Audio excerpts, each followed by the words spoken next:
psychological warfare has been waged against America for much of this century. This war for the mind of the public has been facilitated by the emergence of mass media and the transformation of American education by behavioral psychologists. In the book 1984, George Orwell warned that people were in danger of losing their human qualities and freedom of mind without being aware of it while it was happening because of psychological, emotional, and intellectual manipulation. Mind control. Mind control in America. The most effective way to protect yourself from subconscious manipulation is by being aware of how it works. What the conscious mind believes, the subconscious acts on. It works like programming a computer. Information is fed into a computer, and the computer acts on it.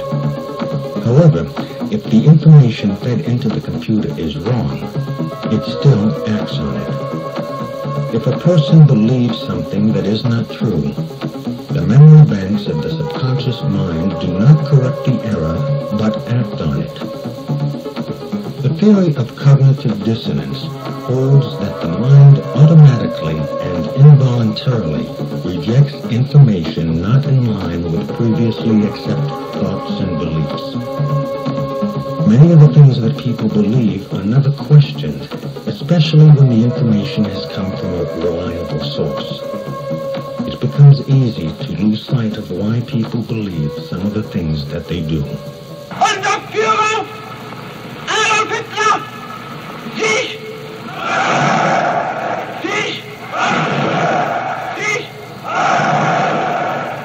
People can be led to believe something that is not true when that information is carefully timed and presented by an accepted and respected authority.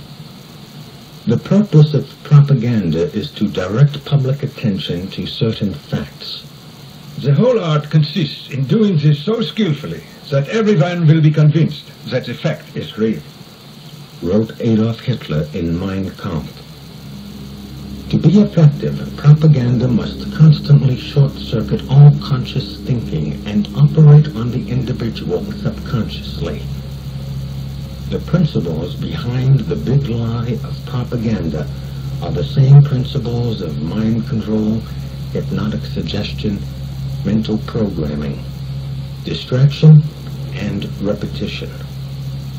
Distraction focuses the attention of the conscious mind on one or more of the five senses in order to stop conscious thinking, thus producing a state of mind that is similar to daydreaming. Think of the times you have caught yourself staring blankly at the television screen, losing all sense of time and place. When you stop conscious thinking and your mind goes blank, this is the hypnotic state of mind. This altered state occurs naturally, but can also be induced by clever manipulation. Think of the times you have seen flashing words in TV commercials. The flashing words are a distraction for your eyes to lock onto in order to induce hypnosis. The purpose of this is to reduce any resistance to the message by stopping all thought and analysis. Watching television often produces an altered state of consciousness. Though not consciously perceived, the television screen, while appearing static, actually flickers. Any repeating light or sound pattern can lead you into an altered state. A hypnotist uses pattern speech by varying the pacing and inflection of his voice to induce this state of mind in his subject. It is in this state of mind where one is the most receptive to mental programming. Whether or not the information takes hold in the mind depends on two factors: trust in the source of the information and repetition of the message. Trust in the source of the information induces acceptance of the message as true, even if it is not understood.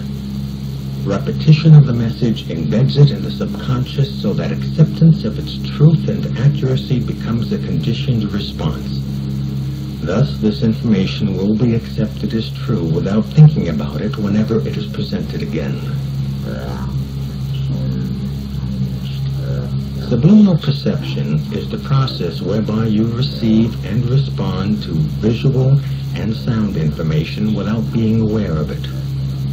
The message in the form of printed words, pictures, or voices is presented either so rapidly or so faintly that you are not consciously aware of having seen or heard anything. In 1957, marketing researcher and psychologist James Vickery tested subliminal ads in a New Jersey movie theater. The messages, hungry, eat popcorn, and drink Coca-Cola, were flashed on the screen at 1/3000th of a second every 5 seconds during the movie. Sales increased for popcorn and Coca-Cola. Every major advertising agency in North America has sponsored extensive research into subliminal perception.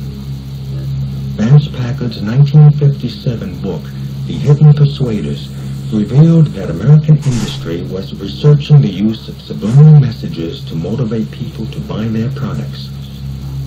Dr. Wilson Bryan Key has documented in 4 books the widespread use of subliminal ads by the advertising industry.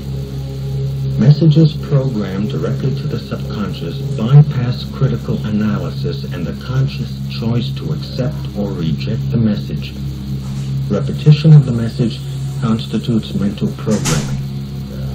Subliminal messages have been used in music, radio, television, and movies. In November 1957, TV station WTWO in Bangor, Maine, experimented with projecting a subliminal message on television.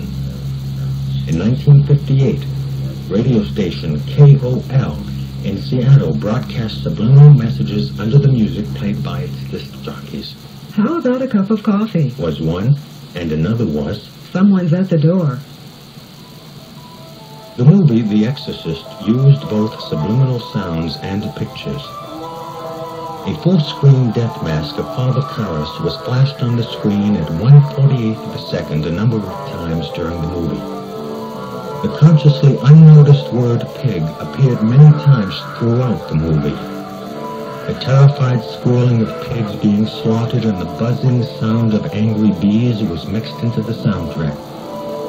Laboratory experiments show that people will react to certain words, pictures, and sounds with quickened pulse, faster breathing, sweating palms, and other indications of heightened emotions. People actually fainted in response to this movie. Many became nauseous, and many had nightmares. William Peter Blatty, the author of the novel and producer of the movie, was a c.i.a. operative who served as the policy branch chief of the Psychological Warfare Division of the United States Air Force. Ladies and gentlemen, I have a grave announcement to make. Incredible as it may seem, both the observations of science and the evidence of our eyes lead to the inescapable assumption that those strange beings who landed in the Jersey farmlands tonight are the vanguard of an invading army from the planet Mars. On October 30th, 1938, thousands of people fled from a crisis that had no existence except in their imaginations. A radio broadcast of a dramatization of H.G. Wells's War of the Worlds led thousands of listeners to believe that the planet Earth had been invaded by Martians. The 1983 TV movie Special Bulletin about terrorists exploding an atomic bomb in Charleston, South Carolina, prompted numerous calls to stations across America from people who wanted to know if it was real. In both instances, despite disclaimers, people thought they were listening to an authentic newscast.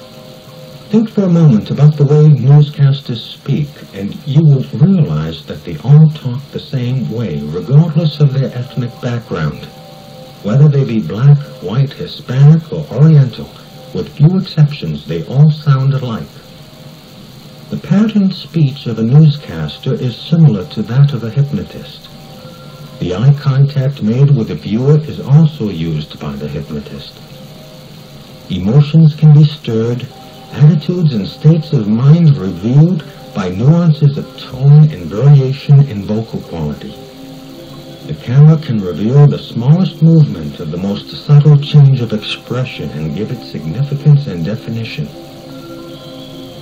With the selective use of camera angles and judicious cutting, it is simple to distort the meaning of what someone says, not only by cutting out statements, but by cutting in a reaction shot or by adding laughter or applause. A picture may be worth 1,000 words, but it can also deceive one into believing something that is not true. The practice of staging events and employing impersonators of political figures was often used by the early newsreel companies. The capacity to lie with a picture and be undetected has been greatly enhanced by modern computer technology. Is it possible that all verbal and nonverbal communication has been identified, defined, and reduced to a code that can be manipulated? Is it possible to program an entire population to respond to certain words, images, vocal qualities, body movements, gestures, and expressions?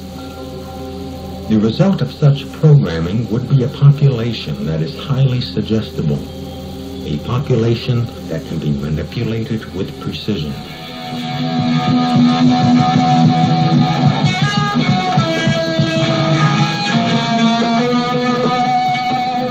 60s rock superstar Jimi Hendrix said, "You can hypnotize people with music, and when you get them at their weakest point, you can preach into their subconscious whatever you want to say."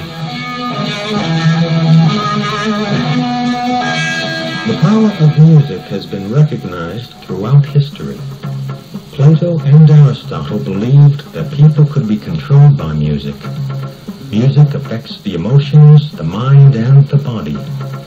Sound causes changes in body chemistry, blood pressure, breathing, and digestion.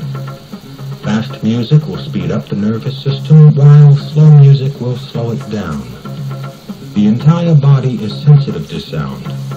Low tones will vibrate in the lower parts of the body, and high tones will vibrate in the higher portions and on into the head. Even sounds that cannot be heard affect you. Low-frequency infrasonic sounds affect the internal organs and can cause headaches, nausea, dizziness, and fatigue. Much of today's popular rock music is built around a heavy bass pattern louder than the melody. These loud, low-frequency vibrations and the driving beat of most rock music affect the pituitary gland. The pituitary gland produces hormones that control male and female sexual responses. These low-frequency vibrations vibrate in the lower parts of the body so that the music feels good.